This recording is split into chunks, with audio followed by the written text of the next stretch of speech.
গেল আরেকটা নতুন দিন। সকাল বাজে এখন 8টা থেকে ব্লগটা আমি শুরু করে দিয়েছি। সকালে চা টিফিন করে এই যে এখন মেশিনে বসেছি, মেশিনে সেলাই করছি। আর ওইদিকে ভাত বসিয়ে দিয়েছি আর একদিকে ডাল বসিয়ে দিয়েছি। ওই দেখো ডাল ফুটে গেছে, তো দেখতেই পাচ্ছি, ওই যে দেখা যাচ্ছে, দেখতে পাচ্ছি, ওদিকে ডাল বসিয়ে দিয়েছি আর ভাত হচ্ছে। আর এইদিকে আমি মেশিনের কাজটা করছি। নেহার বাবা চাটা খেয়ে গেল বাজারে আর নেহা বই পড়ছে। তো আজ হলো বুধবার, তো আকাশের ওয়েদার একদমই ভালো নেই। ভাবছিলাম জামা কাপড় কিছু ধুয়ে দেবো, বিছানার চাদরগুলো অনেক দিন ধরে ঘরে পড়ে আছে, জানো তো, একদমই ধোয়া হচ্ছে না।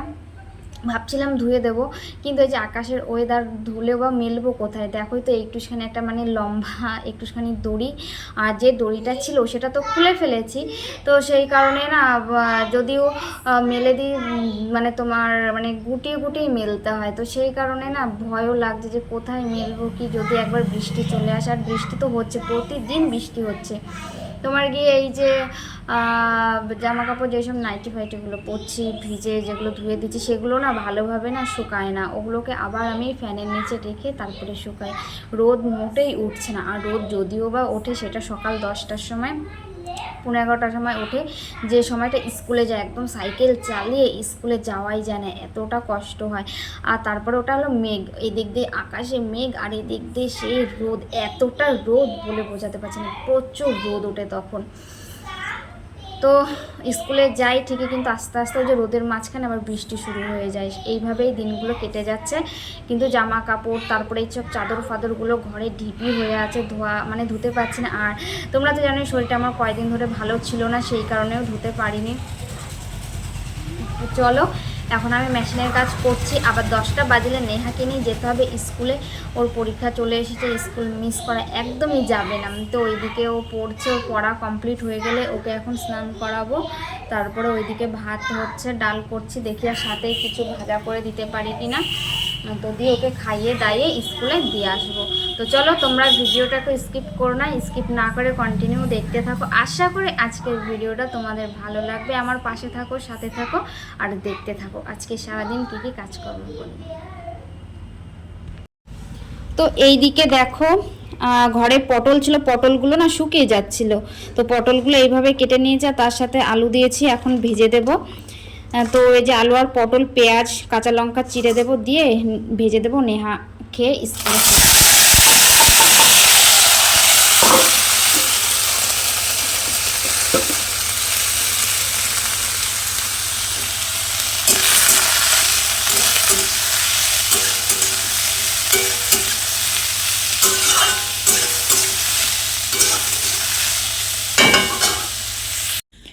তো যাই হোক, এইদিকে দেখো ডাল হয়ে গেছে, আর পটল আর আলু যে কেটে রেখেছিলাম সেগুলো ভাজা হয়ে গেছে।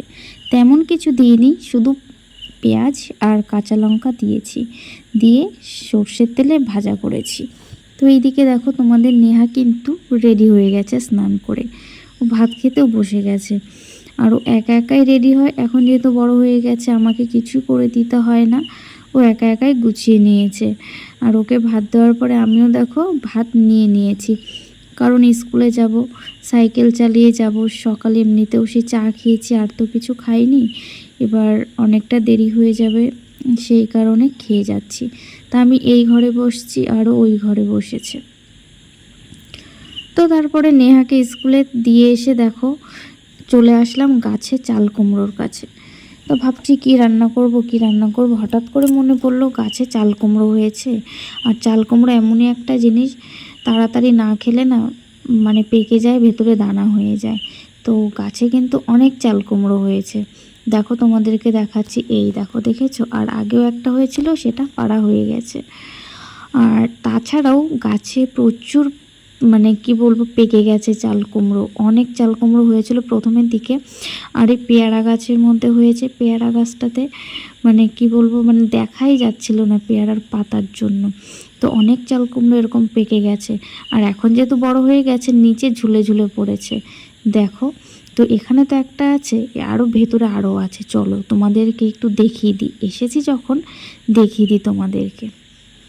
তো দেখো, ওই যে তোমরা দেখতে পাচ্ছ, দাঁড়াও আর একটু কাছে নিয়ে তোমাদেরকে দেখাই, তাহলে তোমরা ভালো বুঝতে পারবে। দেখো কত চাল কুমড়ো হয়েছে, দেখতে পাচ্ছ? ওই যে পেয়ারার ডালের আড়ালে পড়েছে, ওখানেই 3-4টে একসাথে আছে। তো চলো ঘরের দিকে যাওয়া যাক চাল কুমড়োটা পেরে নিয়ে।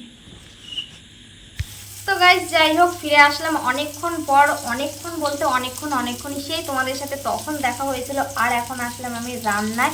তার আগে কিন্তু আমার প্রচুর কাজ হয়ে গেছে, যেগুলো আমি তোমাদের সাথে শেয়ার করতে পারিনি, ভুলে গিয়েছিলাম। এরকমটা আমার এখন হচ্ছে, একটু কাজের চাপে আছি, তো সেই কারণে না ভুলে যাচ্ছি যে মানে এটা শেয়ার করা হলো না। তারপরে যখন মানে হয়ে যাচ্ছে, কাজকর্ম যখন হয়ে যাচ্ছে, তখন মনে পড়ছে এই বাবা যা, এটা তো শেয়ার করা হলো না। তো যাই হোক, এখন দেখো নেহাকে স্কুল থেকে নিয়ে এসে সোজা একদম রান্নায় বসে গেছি। আর তখন তো হাফ রান্না করে গিয়েছিলাম, তোমরা তো দেখলেই, আর এখনও বাকি আছে অনেকটাই। তো এইদিকে দেখো আজকে করছি চাল কুমড়োর পুর।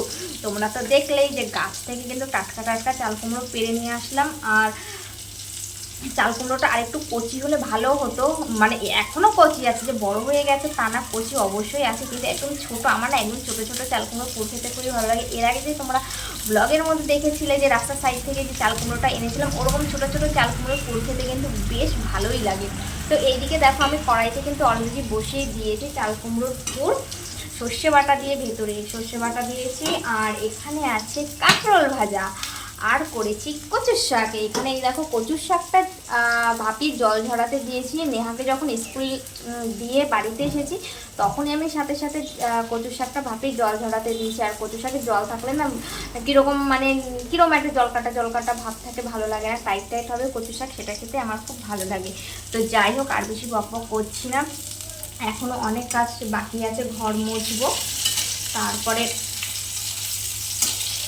খাওয়া দাওয়া তো আছেই, এরপরে তো আরও তো অনেক কাজ আছে। তারপরে ভিডিওটা কালকে যে ভিডিওগুলো মানে করেছিলাম, আজকে যেটা ছাড়বো মানে ছেড়েছি, সেগুলোকে বসে এডিট করলাম। থাম্বনেল সেট করা থাকে না, আর আমি দিনে থাম্বনেল সেট করে রাখি না, এমনি সব কিছু এডিট করে আপলোড করে রাখি। যখন ছাড়ি তার কিছুক্ষণ আগে আমি থাম্বনেলটা তাড়াহুড়ো করে সেট করে দিয়ে দিই। এই কাজের জন্য আমি না সব কিছু গুলিয়ে ফেলেছি, তোমাদেরকে কোনো কিছু শেয়ার করা হয়নি। তো চলো আর বেশি কথা বলছি না, খিদেও পেয়েছে, চোখ দেখে বুঝতে পারছো, তার সাথে ঘুম পাচ্ছে।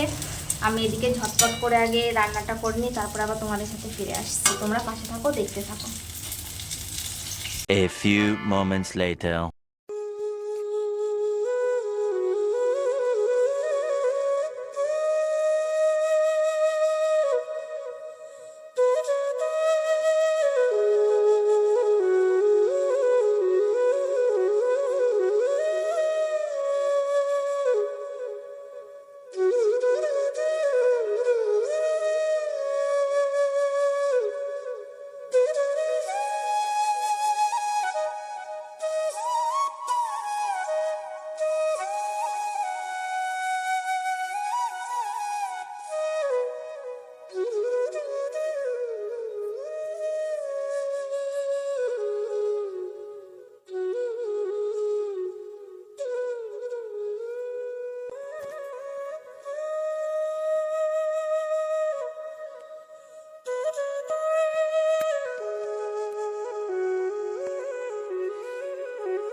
আজকে তেমন কিছু ভিডিওতে দেখাতে পারলাম না।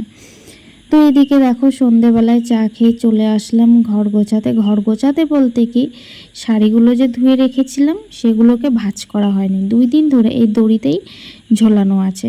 আর তারপরে আমার ব্লাউজগুলো করছে, ব্লাউজগুলো রাখার জায়গা নেই, পুরো এই দড়িটা ধরে শাড়িতে আটকে গেছে। এবার ব্লাউজগুলোও তো রাখতে হবে, তাই না? তো সেই কারণে আমি শাড়িগুলোকে ভাঁজ করে এখন তুলে রাখবো, আর তো কোনো দরকার নেই। শাড়িগুলো পরেছিলাম শিববাড়ি পুজো দিতে গিয়েছিলাম, সব মানে মাসে 3টে সোমবার গিয়েছিলাম, 3টে শাড়ি বের করেছিলাম। তো বৃষ্টির জন্য তো ধোয়াই হয় না, কখনই ধোবো। আর এইসব নতুন শাড়ি ধুলে ভালো করে রোদ শুকিয়ে না রাখলে না কীরকম একটা যেন গন্ধ হয়ে যায়। তো বৃষ্টির জন্য আর ধোয়াও হয় না, তোলাও হয় না। তো যাই হোক, এদিকে ভাঁজ করা হয়ে গেছে, এবার চলো একেবারে শোকেসে ভরে রাখি। আর আজকে কাজের ফাঁকে একটা জিনিস আমি কয়দিন ধরে খুঁজে পাচ্ছি না, আমি যে কাজলটা ব্যবহার করি সেই কাজলটাই আমি খুঁজে পাচ্ছিলাম না। নেহাকে তো আমি বকাবকি করছিলাম যে ও ধরে কোথায় রেখেছে, কিন্তু কি বলবো বন্ধুরা, যখন আমি শোকেসের কাছে এসেছি তখনই আমার মনে পড়েছে যে কাজলটা আমি ব্যাগের মধ্যে রেখে দিয়েছি। কিছুদিন আগে গিয়েছিলাম নেহার মামা বাড়িতে, তখন কাজল আর লিপস্টিকটা ব্যাগে ভরে রেখেছিলাম। হয়তো সেই ভিডিওটা তোমাদের সাথে এখনও শেয়ার করা হয়নি, অবশ্যই পরের দিন তোমাদের সাথে শেয়ার করব। অনেক দিন হয়ে গেছে, আর একটু ব্যস্ততার দরুন শরীরটা ভালো নেই, সেই কারণে ভিডিও রেগুলার দিতে পারছি না। তো যাই হোক, এদিকে তো কাপড়টা ভাঁজ করে নিলাম। সব মাসে 3 দিন গিয়েছিলাম 3টে শাড়ি, তো এগুলোকে ভাঁজ টাজ করে একদম শোকেসে তুলে রাখলাম। আর কাজলটা বের করে রাখি, কারণ এখন শর্ট ভিডিও করছি, একটু চোখে কাজল দিয়ে করতে হয়। তো যাই হোক, আজকের ভিডিওটা কিন্তু আর বেশি বড় করব না, এখানেই শেষ করব। তো তোমাদের যদি ভিডিওটা যদি ভালো লেগে থাকে অবশ্যই একটা লাইক করে সাবস্ক্রাইব করে পাশে থাকবে। তো চলো আজকের মতন এখানেই বিদায় নিচ্ছি। সবাই ভালো থেকো, সুস্থ থেকো। শুভরাত্রি।